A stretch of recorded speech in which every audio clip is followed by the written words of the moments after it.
Good evening, everyone, and welcome once again to the Lekker Lounge, a very festive edition of the Lekker Lounge. Quite a few of you know exactly what it's like to be here. You've been here before. This is episode 3. To those of you who haven't, welcome along. You're all very, very welcome indeed for this special Christmas edition, with Christmas just around the corner. Now, we all know it's been a little bit miserable, a little bit challenging over the last few days and weeks, but for the next hour, it's all going to be about unbridled positivity, fellowship, and opening a can or raising a glass and settling in and enjoying ourselves and looking forward to what's sure to be a much better year in 2021. And of course, the massive carrot of a Lions tour dangling on the horizon. So welcome aboard.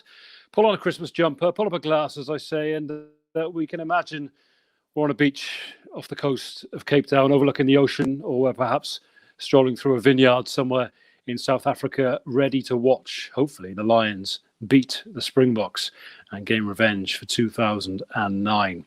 So it's going to be great. We've got a special guest coming along, and we've got some South African experts who are going to tell us what to do, where to go, what to eat, what to drink, and many other things.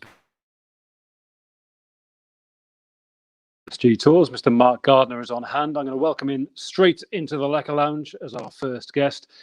Because, Mark, you've been a very busy man of late, some well-deserved downtime now with a beer in your hand. But tell us what the latest is. Some breaking news, I understand.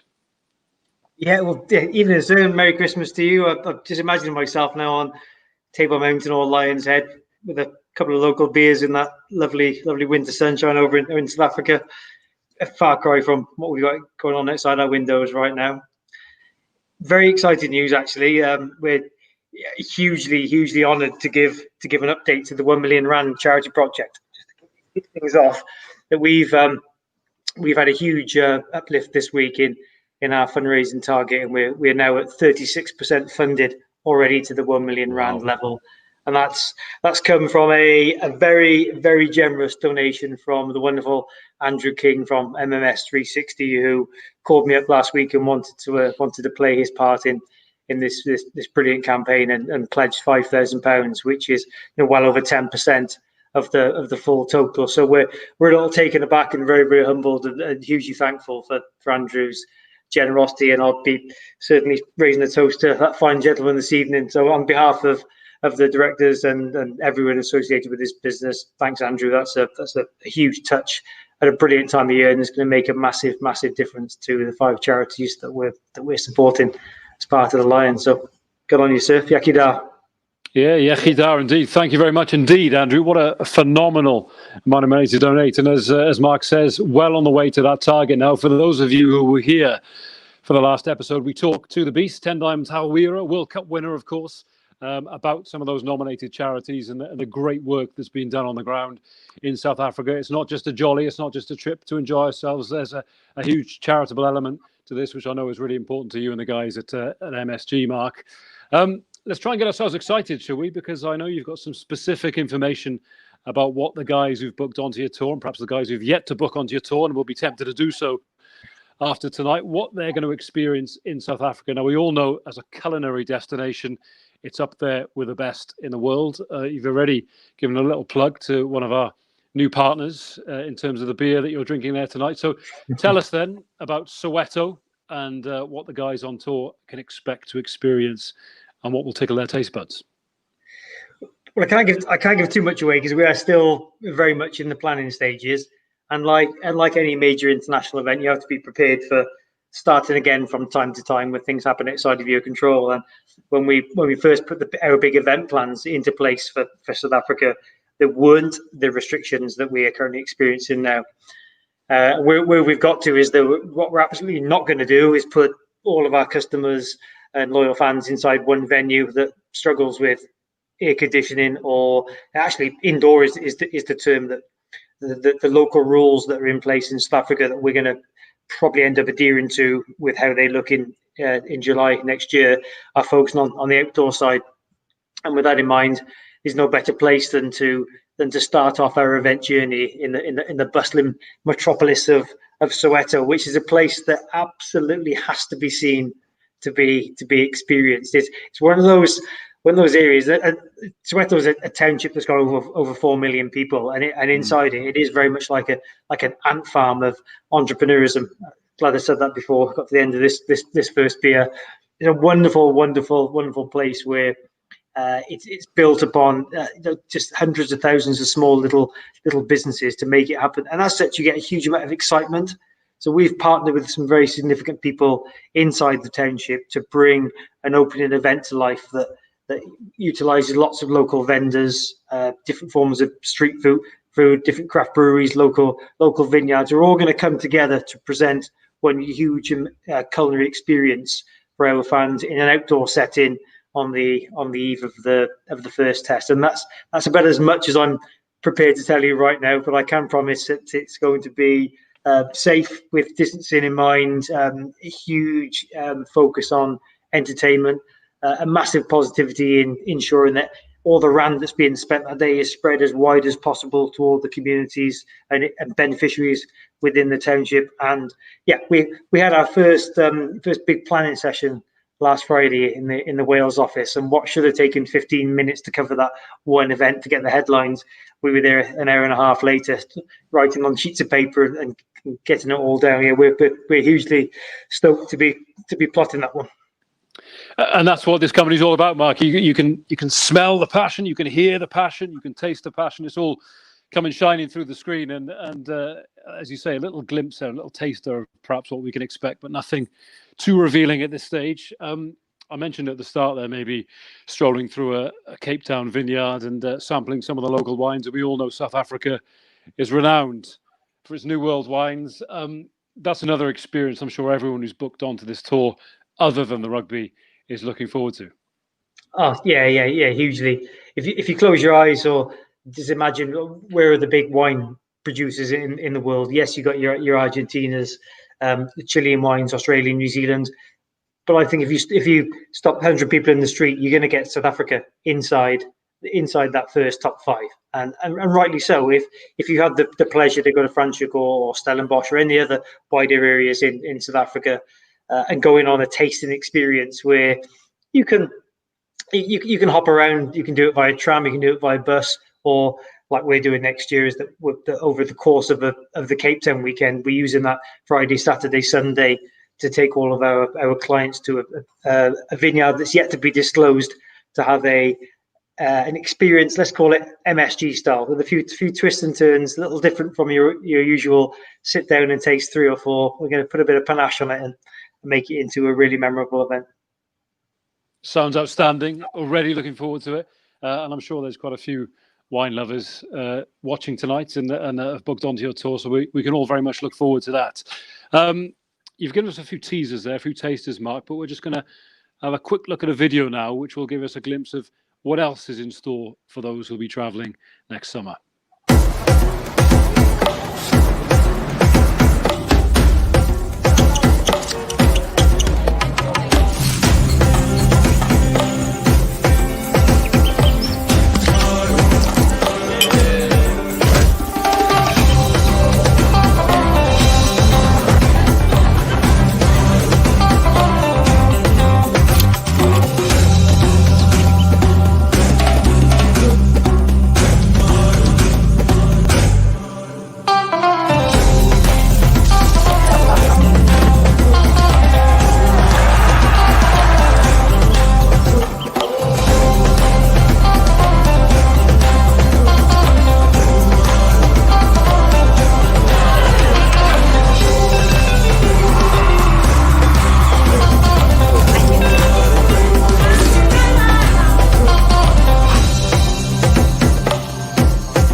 Awesome stuff. It was about a minute long, that, so just scratching the surface. But just from that video alone, I think to anyone who hasn't travelled to South Africa, you get a flavour of just how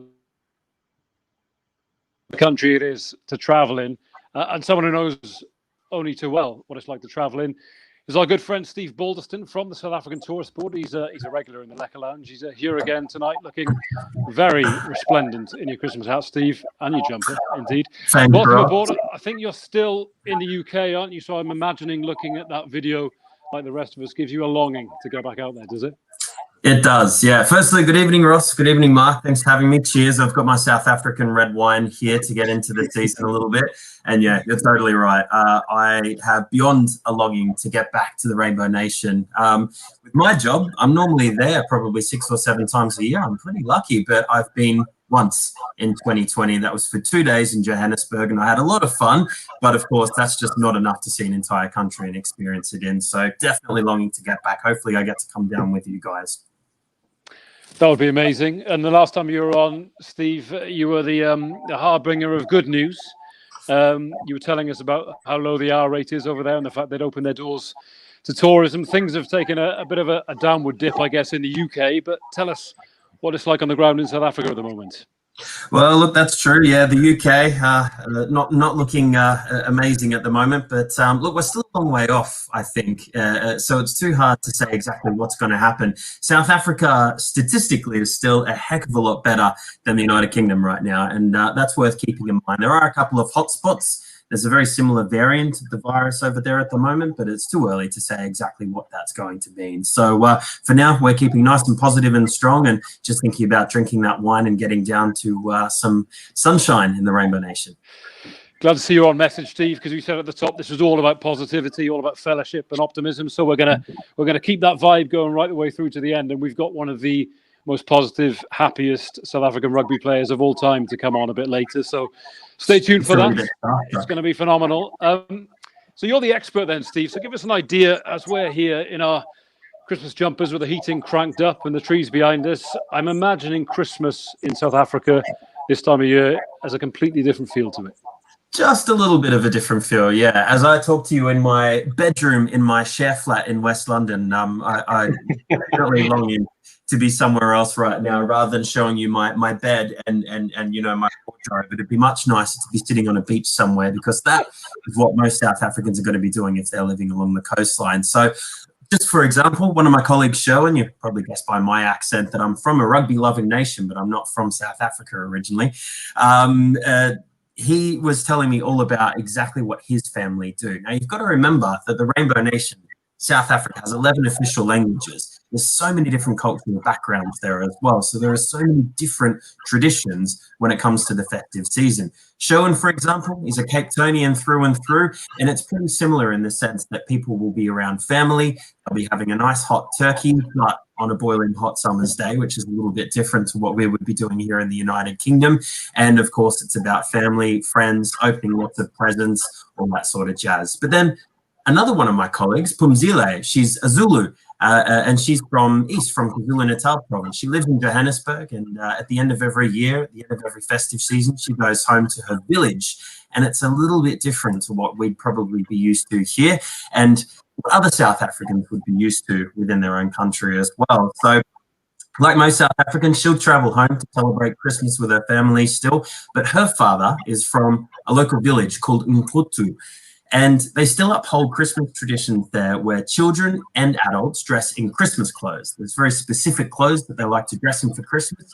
And it's also the only time of year that they can get new clothes for a lot of people. We have to remember that a lot of South Africa is still a developing country, of course. So that means that their traditions are quite different. So in the rural areas, if people cannot afford to be dressed or some can't afford to buy clothes, they'll only get those clothes that are nice and durable, and they'll get them around Christmas time. That's their big present there. Daily duties can be a little bit harsh sometimes. They're collecting wood, they're carrying water using the wheelbarrow, sometimes carrying it on their heads, of course, so they need those clothes to be able to last throughout the entire year and through a couple of seasons as well. But to bring it back to the preparations and the Christmas celebration for a lot of Zulu people within their culture, before arriving home, they'll actually go to the shops. They'll buy the Christmas clothes for the family because just like Pumzile and a lot of her colleagues that are from smaller villages and towns, they are very lucky because they live in Johannesburg. They live in one of the big cities. They earn a little bit of money, so they like to help out their families as much as possible. And their families are a lot larger than you would think of a Western family as well. She's got 7 siblings, just for example. She's in her early 20s. She's got some nieces and nephews as well. So often people at home, they look forward to groceries because they have all the luxury items that they only get once a year, and that is Christmas. So that's a really important thing too. But on Christmas Day itself, they prepare a feast, and it's not just for the whole family either. It's actually for all the neighbors too, because some neighbors, they might have less family, so they're made sure to be included, which is really, really important. So people will go around from house to house. They'll be chatting to each other. They'll be eating. They'll be drinking, or they'll be going over just to get Christmas sweets, particularly the kids, because that's another really big thing for a lot of children in South Africa. It's sort of like trick or treat is here in the UK or in America, big time, of course. They even get dressed up in their new Christmas clothes to go around from house to house or shelter to shelter or rendezvous to rendezvous to actually chat to each other and grab those Christmas sweets. But in a nutshell, the Ubuntu spirit, which is the human spirit that a lot of South Africans talk about, it's more alive than ever in the villages. And that's why a lot of my colleagues, they still go home every year to celebrate as well, which is really important.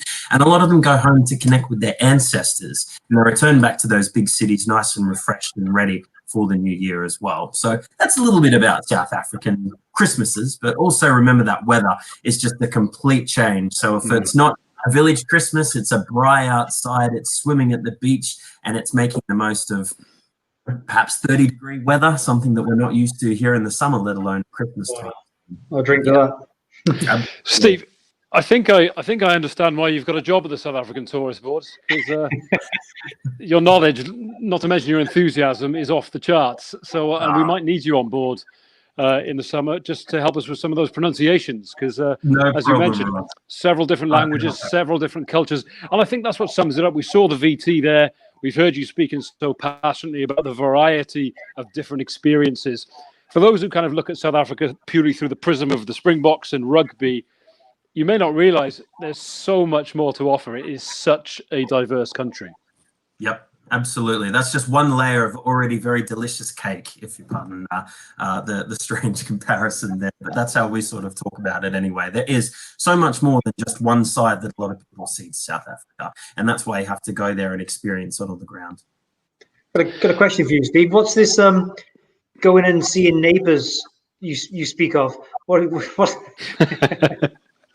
Well, I would say that traditionally it's when one walks out of their house, goes next door and knocks on the door, but it's not something I think any of us are accustomed to after the last 10 or 11 months, that's for sure.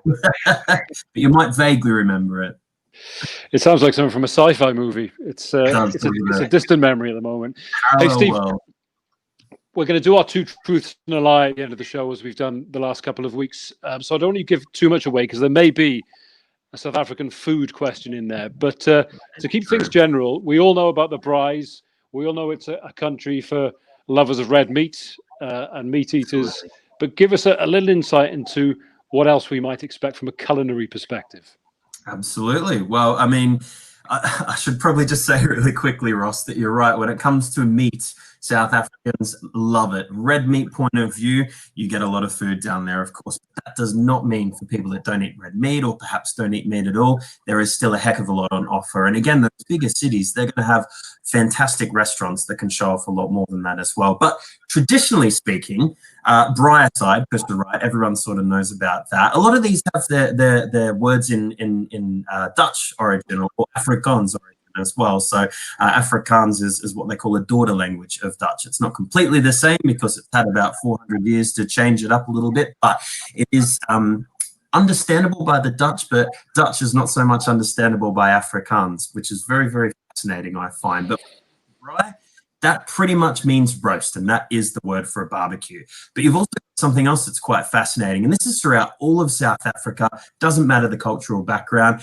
Everyone knows about biltong. And biltong is another delicious bit of red meat, rich in protein. Think of it like cured meats here in the UK, in Europe, of course. Back in the day, it was simply red meat. Could be any red meat. It could be anything from kudu, so some sort of Southern African game meat, to beef, of course, goat, lamb, or mutton in general. So some sort of meat, bit of black pepper, coriander. So for those that don't like coriander, it mixes in with everything else. So you can't quite taste the coriander, so don't worry. A bit of salt, bit of vinegar. You dry it up but it's still a little bit more chewy than other cured meats would be. So it is a little bit different. But what I love the most, and I always talk about this, is the fact that Biltong is also an Afrikaans word. And if you translate that directly into English, it means buttock tongue. So you're eating butt tongue there, ladies and gents. It's very delicious as well. You've got Boerewors. Boer is farmer in Afrikaans. Wors is sausage, so it's the farmer's sausage. But again, any braai that you go to, whether it's in a township, just like Soweto that Mark was talking about before, or you go to Cape Town, you're in Johannesburg, wherever you might be, you're going to find Boerewors on the menu as well.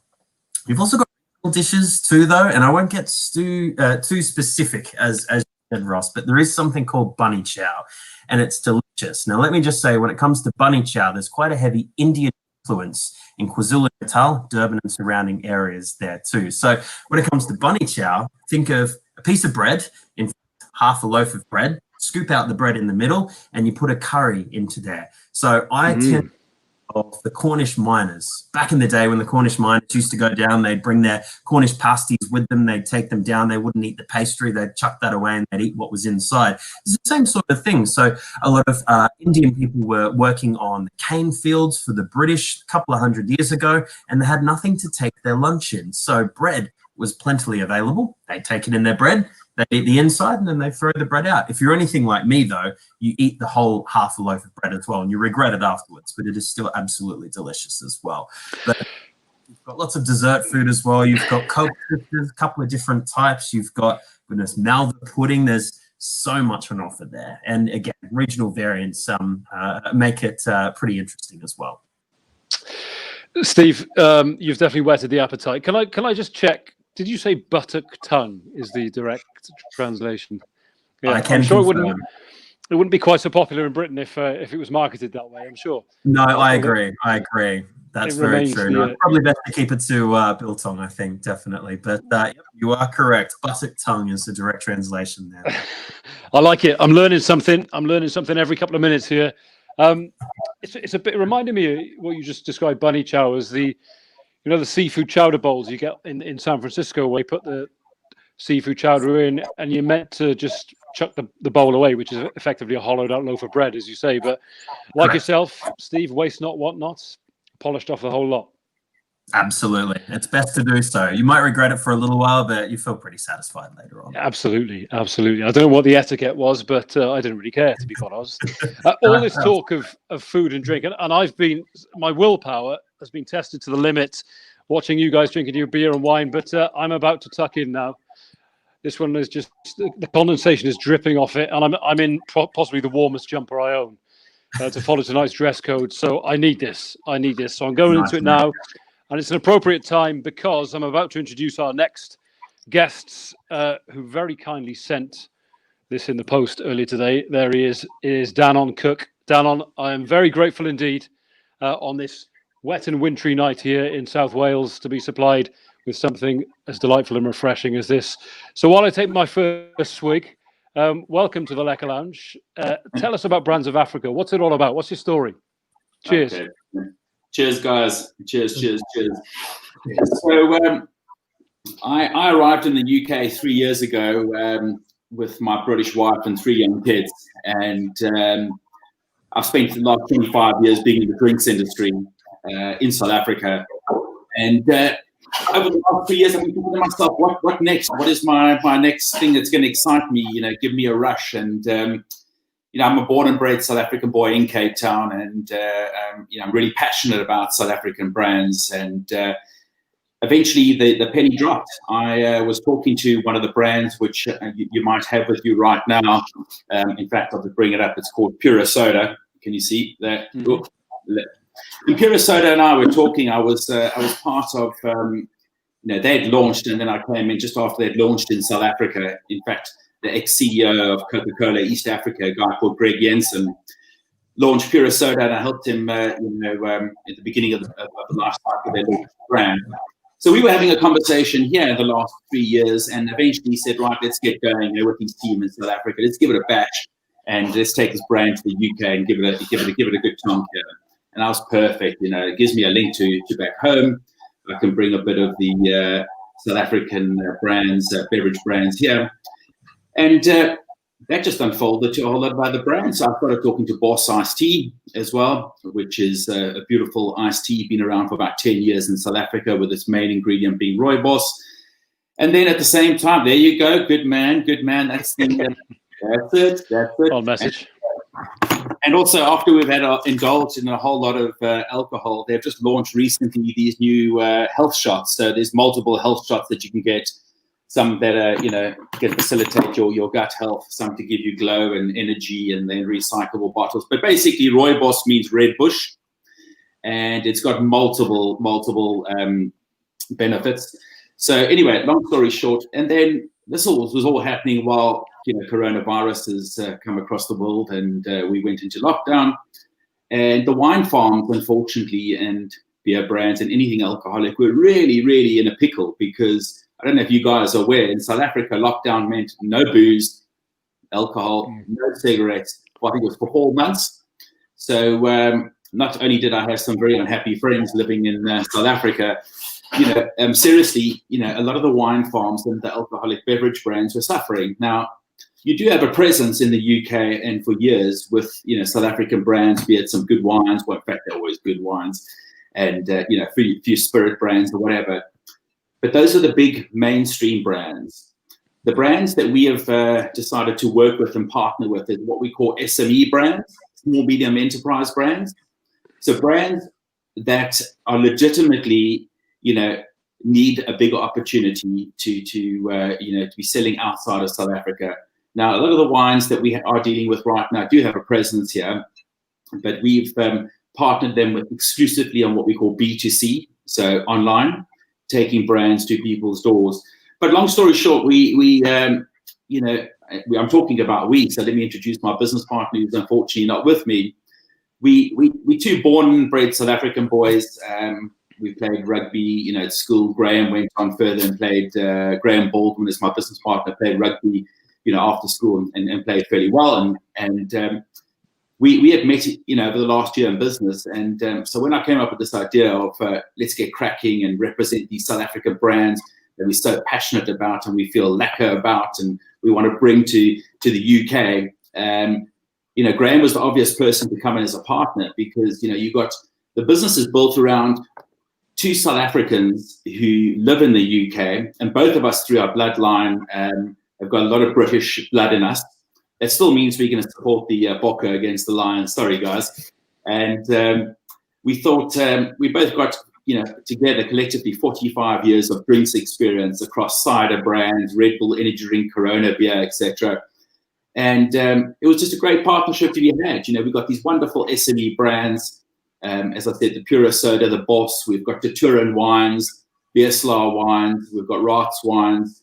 And then the beers that you gentlemen are drinking, plus the Strike Tours that I have in my hand right now.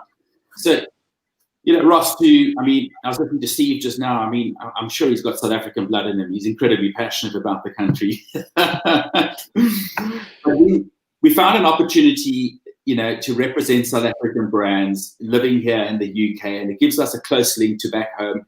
And the brand partners back in South Africa, they like to do business with us because they've got South Africans that understand. We've got the same sort of mentality. We understand each other. So you've got South Africans running a business that represents South African SME brands. So that's who we are in a nutshell.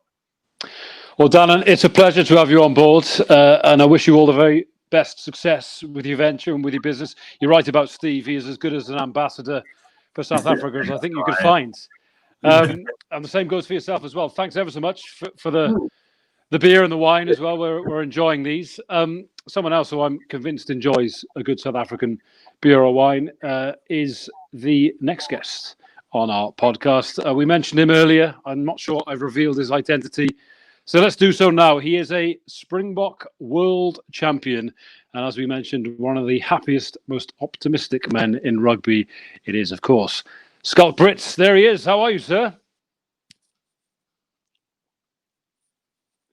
I think Schalk. Hello, guys. Sorry. There he is. I was on mute. Yes. Hello, guys.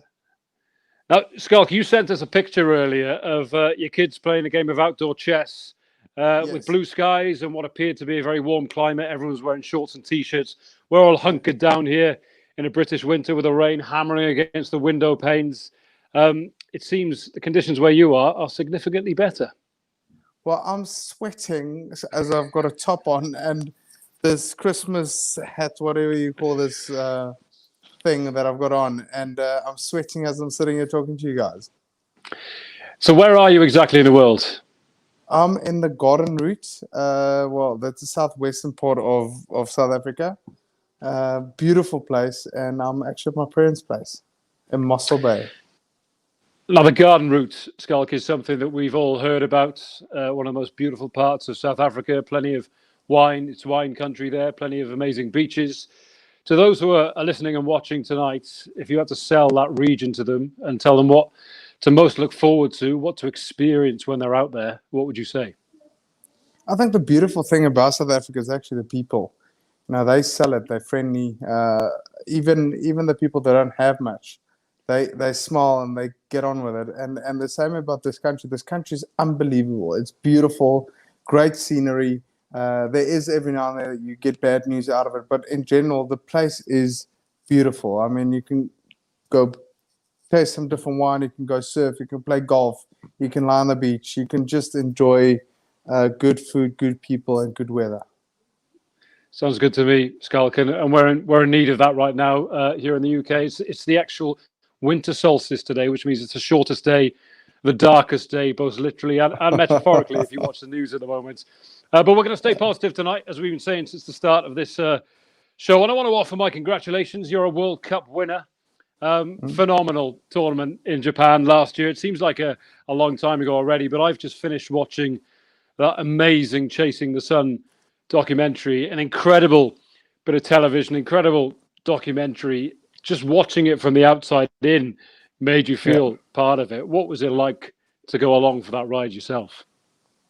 I think it's for me. It was quite a weird ride. It's from sipping mojitos in Ibiza, celebrating a great rugby career, to literally getting back in the mix and putting a Springbok shirt on. So for me itself was a lot of ups and downs, thinking I'm going to join the corporate world that I've now joined. And then actually at the end of it, you know, being part of a journey, meeting, creating great memories, new friends. And for me, it was just a year or 18 months of hard work and then, you know, celebrations at the end of it. It was a long journey. And when we started in June 2018, we were 7th or 8th in the world. Mm-hmm. So it was really a group effort to pull this all together and, you know, making the country proud. And you said it there. It was that kind of whole narrative, wasn't it? Rassie Erasmus comes in. The Springboks appeared to be, you know, slipping down the world rankings. They were on the ropes considering their great and storied history. And everyone said 18 months wasn't long enough. And there was no chance in the world you'd go on to lift the Webb Ellis Trophy. It was a phenomenal transformation, wasn't it? Yeah, I think we just had a record loss against New Zealand and actually Ireland away from home. And Rassie took over, and it was all, okay, boys, you always talk about giving hope to our country. And he said, listen, you can't give hope if you get smashed by 50 points. Now, let's just start first by playing good rugby, not just on what happens on the scoreboard, but actually the way we play. And then after that, it was sort of a sacrifice from almost 50 guys to say, okay, fine, you've got 18 months to sacrifice. Are you willing to sacrifice or aren't you willing? And if you are willing, stay here. If not, get out of the room. There's no grudges held for that. But I mean, if you Ross, in the last 8 months, I only slept home 15 nights. So it was a massive sacrifice from a family perspective. My 3 boys and wife took a beating from that perspective with not having a dad at home. But, you know, the memory selfishly was unbelievable. You know, we had a lot of adversity in those 18 months from a rugby perspective, from a political perspective. And at the end, it came down to a group of, how can I say this, people of totally different backgrounds, religions, languages, social levels. And we all just came together to actually celebrate our differences and then say, look at all of us wearing the Springbok shirt. We're all different, look what if we are prepared to sacrifice, put our egos in our pocket, and we can work together and create something magical. And that sort of brotherhood, that fellowship, really came through in the Chasing the Sun documentary. The episode that got me was the last episode where it was the World Cup final. Makazole Mapimpi scored the try, which is the first try South Africa have scored in a World Cup final. Yeah. And the backstory to that, and when you heard Rassie and Mapimpi himself talk about it, it was, I mean, I was openly weeping by the end of that episode. And I'm sure anyone who watched it was doing the same. Can you just, for those of us who haven't seen it, can you remind us what the story was behind Mapimpi and the reason why it was so significant that he scored that try? Well, it's the big thing, Ross, firstly, before I focus on my pimps, the beautiful thing about the team spirit was everyone had a story. Although they emphasized my Pimpi's story or Sia's story or Peter Steph's story in Chasing the Sun, everyone's got a story. Some just had more adversity than others. Some had different challenges to get where they are. And that's a beautiful thing about our team was through the tough times, we got together and just listened. Always as a human being, you want to talk. And for once, we just listen to each other's stories. And if you are willing to accept differences and people with different opinions, different backgrounds, different cultures, as Afrikaner do a thing in one way, Zulu or Xhosa does it totally different. And they've got totally different traditions, but not to look down on it, but actually, and they not look down on our culture, but altogether, actually embracing it and actually want to learn. And Mapimpi's story is very unique, not very unique to South Africans, but it's unique to the world, growing up with no family really. And it all happened from a guy that put 55 pictures of himself on the back of his shirt where you're actually supposed to put your family on it. And we didn't know about it and actually came through a fines meeting. And, there's a lot of emotional things that happened during that fines meeting where, we embraced it. And as a close band of brothers, we laughed at it, we cried together, we celebrated Mapimpi's life. And rather than crying about it, supporting the lad. And not just him, but everyone. And through my difficult times, players supported me so I can talk about me openly. Yeah, it was just a great story. And then, with his, with the thing when we played against Japan, no abuse against women have the same rights. That's a big statement to make. And for us, it was, Rassie was never trying to get involved from a political perspective. But if a player wants to make a statement, whatever statement that might be, that brings our country together, then I'll say, please, or not just our country, our world together, then I'll say, please go for it. Amazing stuff. And as you say, you were sipping margaritas in Ibiza not long before you were recalled to the squad. It must, in some ways, still feel like a dream. But there you are. You got the World Cup winners' medal around your neck. You strode off into the sunset, and you're in the corporate world now. You say, is that a bit of a left turn? What's that like as a transition? Ross, it's scary. I think it is. As most rugby players, or I think professional sports personalities, you are, let's say, the 1% of pecking order when you come to your sport. You're right at the top competing. You've got the emotions of winning and losing and sharing everything, and you're quite secure in your talent set. Then you go, at my age of 38, you go in something totally different. Although I studied accountancy way back as an undergraduate, that was now something very, very alien to me. You can still remember debit and credit, assets, liabilities kind of thing, but to do that as a living is tough. And my generation has been doing it for 15 years, so they're quite far ahead from a technical perspective. So doing something totally different is scary, but it is actually great. So when I retired at Saracens, my plan was set out from 2013 already, and I sort of postponed my retirement for a couple of years. And it was literally, I had to go firstly ask my wife and my kids if I can actually have another shot, and they've been sacrificing a lot for 15 years for me. And then secondly, my new boss, if I can say that, Johan Rupert, Yanni Durant at Remgro, that's corporate. It is, yeah, so they had to give permission. And then the plan was I got accepted to Cambridge to do an executive MBA. So then thirdly, I had to go and ask if I can postpone my studies for another year. So when all three said yes, then it was okay, shots. You know, there's nothing to hold back, kind of. And for me now, after the World Cup, winning the World Cup, it's been a very interesting transition. And then with a year like COVID that hasn't happened before, that it makes it very interesting. I'm sure it does. You mentioned your age there, Schalk, 38 years of age, 38 years young. You're like a day over 30. We were debating this earlier. We think you are officially the oldest World Cup winner ever, which is kind of a badge of honor, isn't it? That is factually true. So, I mean, I'm the second oldest Springbok after Victor Matfield. If I played in the final, I would have been the oldest. But I probably at the most years of Springbok rugby with the least amount of minutes and test matches. So I don't know. It's a bit of both of us. I'm sure. So a reason why you had maybe not as many minutes as you deserved is because you spent so much of your time over in the Northern Hemisphere. Obviously, that incredible career with Saracens, so many titles, so many amazing days. We hear so much about the Saracens culture and what sets it apart, without ever really understanding what that tangible difference is. As someone who spent so long inside that Saracens bubble, what is it about that club that seemed to operate on a different level for so many years to the rest of the English Premiership?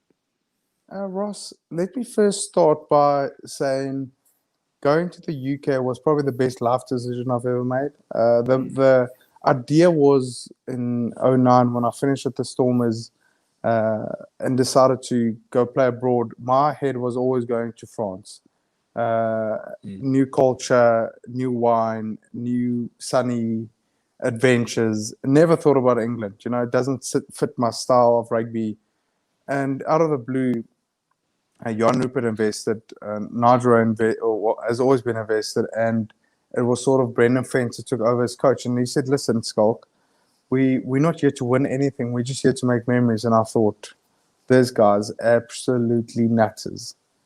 If someone tells me about not winning anything, he just wants to be there for a ride, then it's just a recipe for disaster. And actually, when we started talking about work ethic and treating people unbelievably well, but in return, working unbelievably hard, being effective on time management, having a fact-based mentality, which you don't always get, and actually embracing failure. All those discussions, you know, intrigued my mind, as failure is always seen as such a negative connotation to it. But I can remember in the 2009-2010 Premiership, we prepared so hard. We focused on beating Leicester Tigers. Now, they were the shizzles of the nizzles back then. And we just wanted to make sure that we give this team a good hiding. And you know what happened? We got pumped, properly pumped by the Tigers. And we got back on the Monday morning. You know, everybody's quite negative about the weekend or sad that we gave everything, but we still won. And Brendan Fence, I can remember to this day, walked in and said, guys, thank you. You've been unbelievable this weekend. The two things I ask you guys is work ethic and physicality. Thank you. Bring that in heaps. Okay, so we lost against a better team. What can we do? What can we learn from the best team in the Premiership? And from that perspective, seeing failure as almost, okay, fine, how can we learn from this? Let's see it as a growth opportunity. And Matthew he came and spoke to us about his book, Black Box Thinking and 10,000 Hours. And that sort of changed my mind as an individual as well, as putting facts to training, not just running players off their feet or doing something that's got no reason behind it. And I try to, be a dad that way. Now in the business, we're trying to do exactly the same. And as a rugby player. So in essence, at Saracens, last thing about Saracens, Ross, was they made me feel not like a commodity, not like a thing that they can sell off every now and then. They actually looked after my family, my kids, myself. and I felt more than just a rugby player. While we're reminiscing, Schalk, I've got a little clip we want to show you. So just take a look at this for a sec.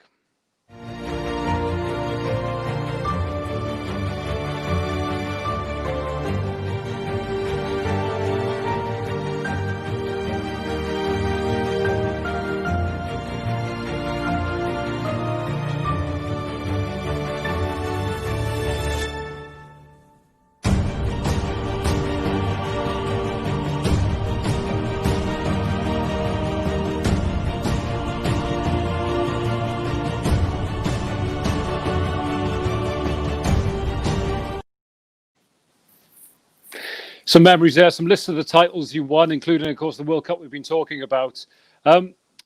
You've always got a smile on your face, Schalk. You are one of the most positive, optimistic men in world rugby. But if you type your name into YouTube, one of the first things that comes up is you taking a swing at Owen Farrell in that Lions-Barbarians game, which is so out of character. What was going through your mind at that point? Sorry, Ross, can you repeat the question, as it was such bad connection? I apologize. No problem. Can you hear me now? Is this better? Yes, perfectly. Perfect. Nice one. I was just saying, Schalk, you're one of the most positive, optimistic men in world rugby. You're always smiling. I can't imagine you ever being in a bad mood or having a temper. But you type your name into YouTube, one of the first things that comes up is you taking a swing at Owen Farrell in the Barbars Lions game. I'm sure it's not the first time you've been asked about this, but he must have really annoyed you that day. Yes, I mean, most things in Ross, nobody's perfect, and I'm definitely make a massive error at that particular game. I mean, I've made a couple of errors during my rugby career. I've had my yellow cards and my red cards. But the thing is, and that's one of the things I regret, those times that I did something that I shouldn't have been doing. But it is, this is the beauty of the game itself. Is you can try to not really rip each other's heads off while playing, but you can be extremely physical. You can leave everything out there in the right way, trying to be physical in the right way, not punching but tackling hard, running hard, in my case, trying to sidestep and offload, and at the end, a guy would put a massive hit on me or whatever that might be. And then afterwards, you either shake the guy or you shake the guy's hand, and either you came up trumps or not. Or you say the next time, Ross, okay, fine, you've been my champ today. Next time when I play again, I want to be on top of you, kind of thing. So that is a beautiful thing about rugby, is for 80 minutes, you try to really strategically dominate a player and a team, and then, there comes a physical element. That's the beauty of it. And then afterwards, you have a beer together. I mean, what other sports do exactly that? Exactly. Pretty much sums it up in one sentiment, Schalk. And I was covering that game for the BBC. I was over in Hong Kong, and I know all about the Barbarians tradition and the fact that you enjoy a beer or two in the week leading up to the game. But despite what Dai Young said on that tour, I think you were very much following in the Barbarians tradition. I mean, for someone sitting in the stand covering the game as a journalist, I was dripping with sweat from the moment I arrived at the stadium. I cannot imagine what that game was to be like to play in when you've had a skinful of alcohol all week. Yeah, it was, Ross, it was literally, we played England the week before. Unbelievable amount of fun. I mean, the Barbarians is one of the most special establishments ever. It's I can remember my first year playing with Jerry Collins, Matt Gitzo, Marnonu, there were so many legends. Jason Robertson, one of his last games. And, you always play against these guys on a club level, on the national level, and think they're total assholes. And then actually, I'm not probably allowed to say that. Total, and then you meet these guys in person in a social way, and you think, how can I have ever thought this? These guys are my heroes, and they are so nice, so great, and they pull you in, and it made me feel welcome as a 23 or 22-year-old kid. And for me, it's always, I never wanted to lose the essence of rugby. And any kind of sport or anything you do is there is hard work, but why do you do it? I play rugby because it's fun. I picked up a ball when I was 6, not because I thought I was going to be famous or I'm going to get money out of this. It's because I love running with a ball or tackling someone. So that is the one thing that I never lost when I saw sort of the vision of my rugby career. And for me, the Barbarians is exactly that. You know, get there together, where everything is very high-pressured game. On the Saturday, you give everything. You don't want to lose respect from your players or the opposition. But during the week, you have a couple of glasses of wine. Just lost you a sec there, Schalk. Sorry. Have you got me back?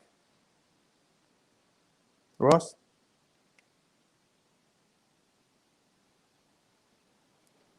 Ross? Sorry, Schalk, I've lost you a sec. No worries. Am I back in? You're back in. You're back in. Yes. Well, we just got to the end of that wonderful story about the Barbarians. Before I let you go, Schalk, we've had a couple of comments coming through. A lot of people sending a lot of love your way, talking about what a brilliant ambassador you are for the game and your positive mindset, and congratulating you as well on your amazing career. We've had Andrew King making a comment as well. He made a very generous donation to the fund earlier this evening. He picked up on the fact you said South Africa was 7th or 8th in the world, 18 months out from the last World Cup. I see what he's doing here. He's saying, does that mean Wales have got a chance in 2023? Every team's got a chance. Now, maybe he's got a chance as well, bud. We'll leave it there. We'll leave it there. Schalk, if you can hang around for a couple of more minutes, that'd be great, because I want to test your knowledge. We've got a South African-based quiz coming up called Two Truths and a Lie. But before we get into that, I just want to welcome a couple of more guests into the Lekker Lounge for a few moments. Is Mr. Rupert Moon and Mr. Dan Vaughan. Are you there, gentlemen? Yes. Yeah. Rupert Moon. Now we talk, Schalk, I'm sure you've met Rupert on your travels. We talk about positivity and optimism. There is probably no one who's Welsh who's more optimistic than Rupert Moon. So I'm imagining, Rupert, given what Schalk and I have just been discussing, you are anticipating a Welsh victory in 2023, are you? Yeah, I'm always a believer. I think it's a matter of time, and the time is right in 2023. I can't wait for that. I can't wait. Good man. And similarly, Rupert, Schalk and I were talking about how he was sipping margaritas on the beach in Ibiza, thinking his career was done. Then he gets a call to rejoin the Springboks, and lo and behold, 18 months later, he's a World Cup winner. Kind of mirrors a period in your career where you'd spent 5 years in the international wilderness. Graham Henry comes along, rings you up and says, I'm not only recalling you, I'm making you the captain. Yeah, it was a bonkers time, but the needs must. They needed a scrum half that didn't mind a kick in, I think it was, or talked a good game. And I was able to talk a good game, and I have a face that just you want to kick. So or do anything. I have one of those, that attitude. It always inspires hookers to get into my face. I like that. And what a swan song it was. Dan's here as well, your drinking buddy, your travelling buddy, Daniel Vaughan. Welcome, Dan. You're putting us all to shame with your choice of Christmas costume. I see you've escaped to your basement again. I assume you're telling your family you're hard at work. Is that the route? Yeah, usual story for me, Ross. It's the nuclear bunker. I've come down here for the evening. It's the office, as you know. It's not a bar. It's the office. So I'm hard at work as usual, as normal. Absolutely, every office should have a dartboard and a pool table and a treadmill. Where's that? Yeah, that's not there. So Dan, tell us, we've been talking with Schalk about his amazing career. We've been talking with Mark and with Steve and Dannon about what's on offer in South Africa, about the food, the wine, the people, the culture. We're all getting very excited about the summer next year. We're all in upbeat, positive mood. We're 100% it's going to happen. And COVID's going to be ancient history in the rearview mirror by then. You're of a similar mindset, I'm sure. Give us all a bit of hope and positivity, Dan. Is it all going to happen as we hope it is? 100%. There we are. That's it. We've all done that for 2020, Ross. You know, we all have. Hopefully, 2021 starts a little bit later than 2020's ending. I think it might be a few weeks, certainly, potentially a few months before things are back to normal, or at least the new normal. But yeah, I think there's lots to be positive about. The vaccine's been rolled out. Yes, it's going to get, unfortunately, darker before it gets lighter. I think we're seeing that over Christmas now with the restrictions. But look, hang in there, folks. We'll get there. There's not too long to wait. South Africa 2021. See you there. Happy days. Thumbs up all round, clenched fists all round. It's great to hear. Rupert, I just want to ask you as well, when you were on here last, you had a pretty healthy plug for your book. I imagine they've been flying off the shelves since, have they? Oh, I tell you what, people had to go to the charity shops to find them. And high price of 50p. There aren't many left, but I'm sure in the Tenniver shop, you can get the last one on tomorrow.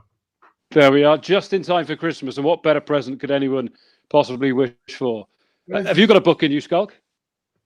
No, I don't have a book, but I'm definitely going to buy Rupert's book. Yeah. There we are. The last one in the shop. Congratulations.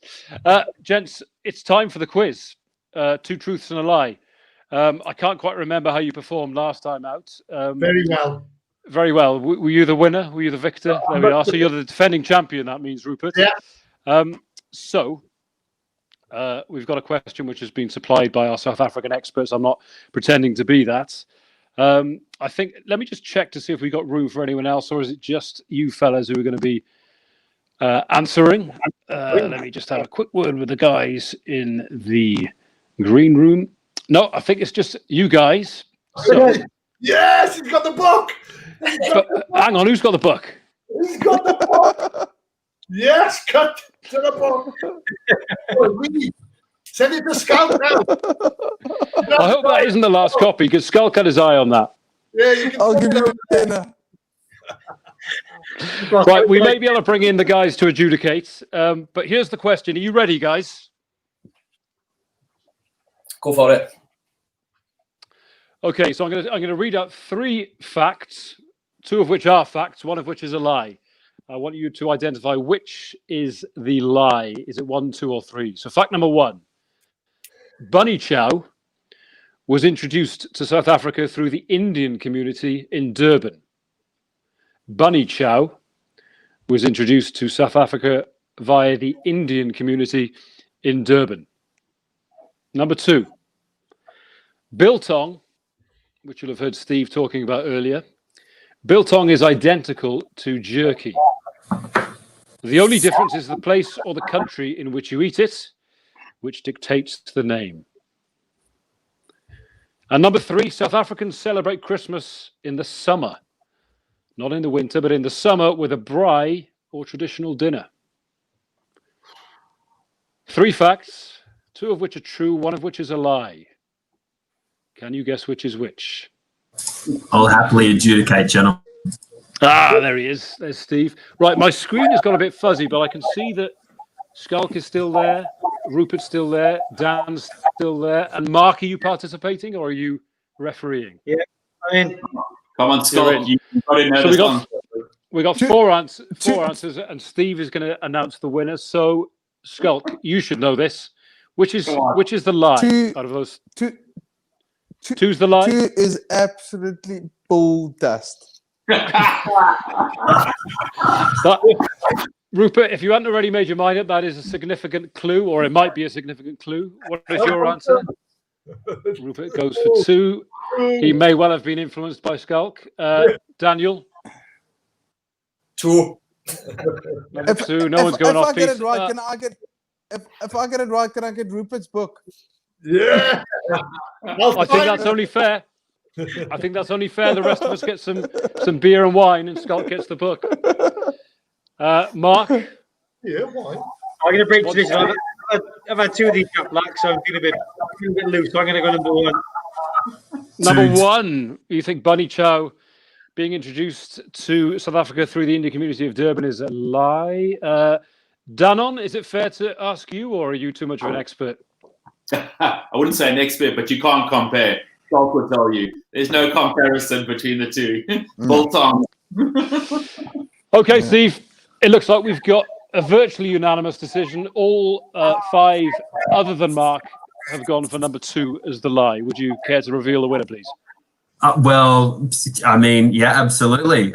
Whoever got number 2 as the lie, which means you're pretty much all winners, right? So congratulations on that. You have Marcus out. Okay, so I'm curious. Before we go, we've all learned one precious fact this evening, that Biltong's direct translation is buttock tongue, which I certainly didn't know before tonight. But Schalk's reaction was so vociferous that I'm assuming that jerky is the inferior product to Biltong. Would I be right? And if so, why? Factually the truth. Damn right. Hands down. Please explain why. To all of us ignoramuses here. I'm going to think that maybe the proper South African should explain about this. Not that I would ever eat jerky over, what is delicious about Biltong, but take it away. Over to you, Schalk. What's the reason? It's purely in most things. It's like wine, like beer. It's all about the taste and consistency and the spice. You can't compare jerky to Biltong. It's chalk and cheese. It's different. Go to the Bock and Rose in London. You can order some proper Biltong. That is quality Biltong, and just buy some jerky. It's just the way you prepare it, the way you cut it, the way you spice it, the way you dry it. It's just different.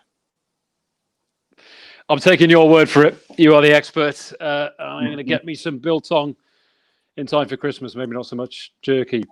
Gents, it's been an absolute pleasure. Really, really grateful for your time and your company this evening.